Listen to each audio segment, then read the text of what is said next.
세상을 이해하려고 하면 근본적인 질문을 하게 될 수밖에 없죠. 야, 이 세상은 뭘로 이루어져 있을까? 고대 그리스의 철학자였던 데모크리토스는 물질을 나누다 보면 더 이상 나눌 수 없는 알갱이, 원자에 도달한다고 주장을 했어요. 원자라는 말은 영어로 아톰인데요. 아톰은 더 이상 쪼갤 수 없다는 뜻의 그리스어 아토모스에서 유래된 말입니다. 세상은 이런 원자와 빈 공간으로 이루어졌다는 게 그의 주장이었는데요. 데모크리토스의 생각은 아리스토텔레스 같은 쟁쟁한 철학자들이 주장한 사원소설, 세상 만물이 물, 불, 흙, 공기로 이루어졌다는 이야기, 그런 것들에 밀려서 주목받지 못하고 잊혀져 버렸습니다. 그렇게 잊혀졌던 원자의 개념이 다시 등장한 건 그로부터 무려 2000년이 지난 후입니다. 19세기 초에 존 돌턴이라는 영국의 과학자는 모든 물질이 더는 쪼갤 수 없는 원자로 이루어져 있다는 주장을 다시 들고 나옵니다. 그런데 이때는 과거와 달리 그냥 뇌피셜은 아니었어요. 돌턴이 그런 생각을 하게 된 이유는 데모크리토스 이후로 2000년 동안 과학이 발전을 하면서 질량 보존의 법칙, 일정 선분비의 법칙 같은 과학적 법칙들이 발견됐기 때문인데요. 이 법칙들이 서로 모순되지 않게 하려면 셀 수 있는 원자의 개념이 필요했어요. 그러니까 뭔가 비율을 맞춘다던가 뭔가 이렇게 보존이 된다던가 이거는 하나하나 카운팅이 돼야 된다는 뜻이에요. 그러니까 딱 맞네. 와 좋다. 이걸 하려면 셀 수 있어야 되겠다. 그래서 돌턴은 만물이 역시나 셀 수 있는 원자로 구성되어 있다는 원자설을 주장하게 됩니다. 근데 이때는 원자가 더 이상 쪼개지지 않는 단단한 공같이 생겼을 거라고 추측을 했습니다. 그냥 제일 작은 거니까 작아지면 엄청나게 작은 공 모양이 되겠지, 그렇게 상상을 한 거죠. 그리고 그 후로 원자가 물질을 이루는 가장 작은 입자라는 개념이 100년 정도 쭉 이어졌습니다. 19세기 말에 조지프 존 톰슨이라는 영국의 과학자가 나타나기 전까지 말이죠. 이 톰슨이라는 과학자는 실험을 바탕으로 원자 모형을 제안합니다. 간단하게 말씀드리면 진공관 안에 특정한 금속으로 음극, 양극을 두고요. 전압을 강하게 걸어주면 음극에서 양극으로 빔이 쭉 나갑니다. 원래대로라면 그냥 금속 안에 있을 무언가가 전압을 세게 걸어주면 튀어나오는 거죠. 그게 음극선입니다. 음극에서 나오니까 음극선이구나 라고 심플하게 이름을 붙였어요. 당시 과학자들은 대부분 음극선을 그냥 빛이라고 생각을 했어요. 그런데 톰슨은 음극선을 그냥 광선이 아니라 입자의 흐름이다, 이렇게 접근합니다. 야, 모든 역사의 발자취를 남긴 사람들은 뭔가 달라도 달라요. 그렇게 톰슨은 새로운 관점으로 음극선을 연구하다가 음극선의 특징을 몇 가지 발견합니다. 우선 어떤 금속으로 실험해도 결과가 같았어요. 그러니까 음극선은 기본적으로 직진을 하는데요. 경로에 플러스 극과 마이너스 극을 갖다 대면요, 플러스 극 쪽으로 휩니다. 다시 말하면 음극선이 음의 전하를 띠고 있다는 거죠. 또 음극선의 경로에 바람개비를 두면요, 바람개비가 돌아갑니다.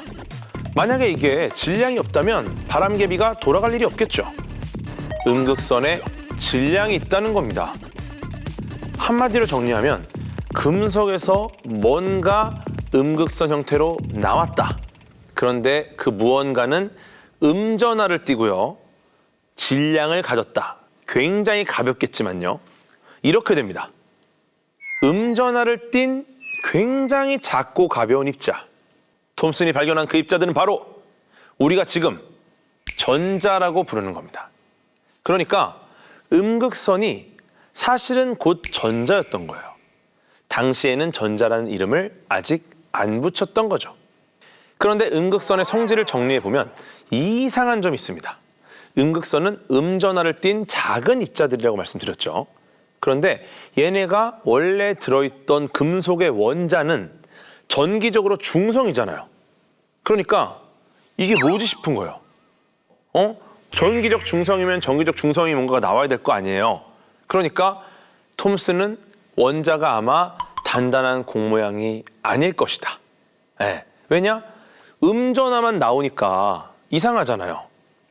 그래서 전체적으로 양전화를 띤 푸딩 같은 형태의 작은 질량을 가진 음전화의 전자가 건포도처럼 콕콕 박힌 그런 형태일 거라고 상상합니다. 그러면 원자 전체는 중성이 되니까요. 그럼 여기서 전자가 나올 수 있겠죠. 왜냐? 푸딩에 건포도 박혀 있으니까 건포도만 나온 거예요.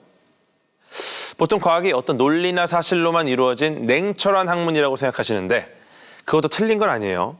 하지만 이렇게 가설이나 이론을 만들어내는 걸 보면 과학에는 정말 기발하고 새로운 상상력이 굉장히 많이 필요합니다. 엄청나게 작은 입자를 찾아내겠다고 실험을 설계해서 시도해 보는 것도 대단한데 그게 또 결과로 이어지니까 더 대단하죠. 그런데 이런 톰슨의 원자 모형, 푸딩에 건포도 전자가 꽂혀있는 그 모형, 이게 불과 10년 만에 새로운 모형으로 세대 교체가 됩니다. 톰슨의 제자가 톰슨의 원자 모형을 갈아치운 건데요. 그 제자 이름이 바로 그 유명한 어니스트 러더퍼드입니다. 정직한 러더퍼드. 러더퍼드가 한 실험도 너무 대단한 실험이에요. 이 실험은 휴지 조각에 대포를 쐈는데 튕겨나온 것 같은 결과가 나왔다고 해서 유명합니다. 이게 뭐냐? 사실 휴지 조각에 대포를 쏘면 튕겨나오겠습니까? 이건 말이 안 돼요. 불가능하잖아요. 그런데 그런 일이 일어난 것 같은 충격을 안겨준 실험이었죠. 실험을 설명드리면 알파 입자라는 입자를 금박에 쏩니다.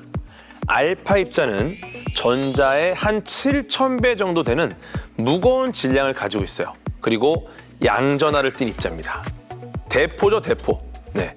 만약 톰슨이 생각한 대로 원자가 양전하를 띤 푸딩 속에 음전하를 띤 전자가 건포도처럼 박혀있는 모양으로 생겼다면은 알파 입자를 쐈을 때 대포가 나가니까 그냥 직진으로 금박을 통과할 거라고 가정을 하죠. 즉, 대포가 푸딩을 뚫고 지나갈 것이다. 그리고 실험을 했습니다. 아니나 다를까 대부분 그냥 통과를 했어요. 했는데 뭐가 문제냐? 뜻밖에도 금박을 통과하지 않고 튕겨나오는 입자가 있었습니다. 그것도 거의 90도 큰 각도로 휘어서 튕겨나왔어요. 러더퍼드는 원자 안에 아주 작은 영역에 원자의 질량 대부분이 몰려있는 뭔가 작고 강력한 게 있기 때문에 이런 결과가 나왔다고 결론을 내립니다. 그게 바로 원자 핵입니다.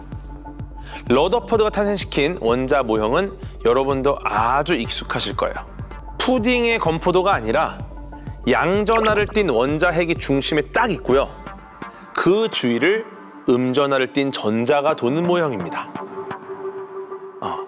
나머지는 빈 공간이고요. 그런데 이 원자 모형도 최종이 아닙니다. 또 바뀌어요, 또 바뀌어.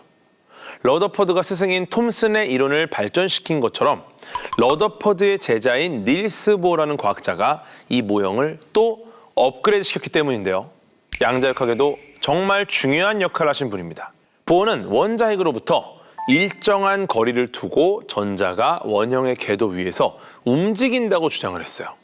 이론상으로 특정한 전자의 궤도를 가정한 거죠.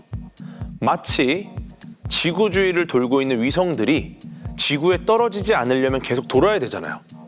전자가 원자 핵으로 떨어지지 않으려면 얘네가 돌고 있어야 된다는 굉장히 고전적인 방식으로 이 아이디어를 낸 겁니다. 그리고 그럴싸하죠. 이 전자의 궤도를 알아내기 위해서 보어를 비롯한 과학자들은 전자의 위치와 움직임을 정확하게 측정하려는 노력을 무수히 많이 합니다. 그런데 문제가 뭐냐?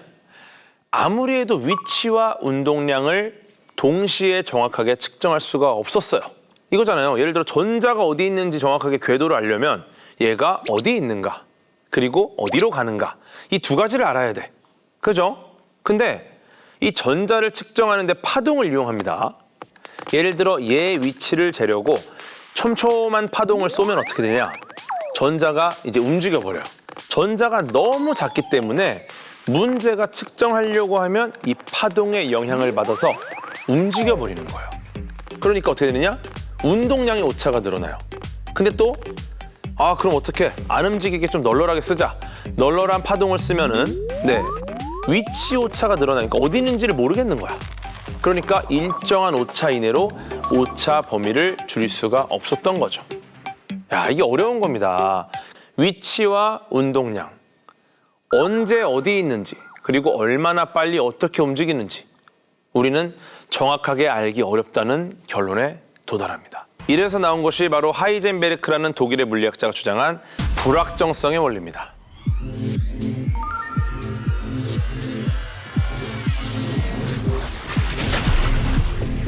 이게 단순히 그 당시에 측정 기술이 안 좋아서 그런 거 아니냐? 이렇게 반문하실 수 있는데 하이젠베르크는 이것이 단순히 측정 기술의 한계에서 오는 문제가 아니라 우리가 눈에 보이지 않는 세계를 관측하려고 할 때 필연적으로 일어나는 일이고, 그렇다면 그것을 있는 그대로 인정하는 게 우리가 할 수 있는 최선이다. 그게 바로 과학인 거죠. 보어도 하이젠베르크랑 같은 입장이었습니다. 그래서 최근의 원자 모형은 이른바 구름 모형입니다. 달라졌죠? 원자핵 주변에 정확히 전자가 어디 있는지 특정할 수가 없으니까 전자가 있을 확률로 모형을 만든 거예요. 어디 있는지 몰라요. 불확실하다는 거야. 불확실하니까 그냥 확률을 무수한 점으로 표현해 찍어보면은 원자핵 주변으로 전자가 구름처럼 퍼져 있는 이런 모형이 되는 겁니다. 사실 고대 그리스 때나 지금이나 원자는 딱히 달라진 게 없을 확률이 높습니다. 하지만 그걸 이해하려는 과학의 노력이 이런 원자 모형의 변화로 드러나고 우리를 과거에서 현재로 이끌고 있는 거죠. 원자가 바뀌는 게 아니라 원자라는 걸 이해하는 사람들의 이해도가 바뀐 거예요. 과학이라는 게 단지 학교에서 억지로 공부해야 하는 한 과목에 그치는 게 아니라 인류의 뜻깊은 여정, 세상의 본질을 찾는 과정이다. 그런 느낌을 여러분들도 함께 느껴보셨으면 좋겠습니다.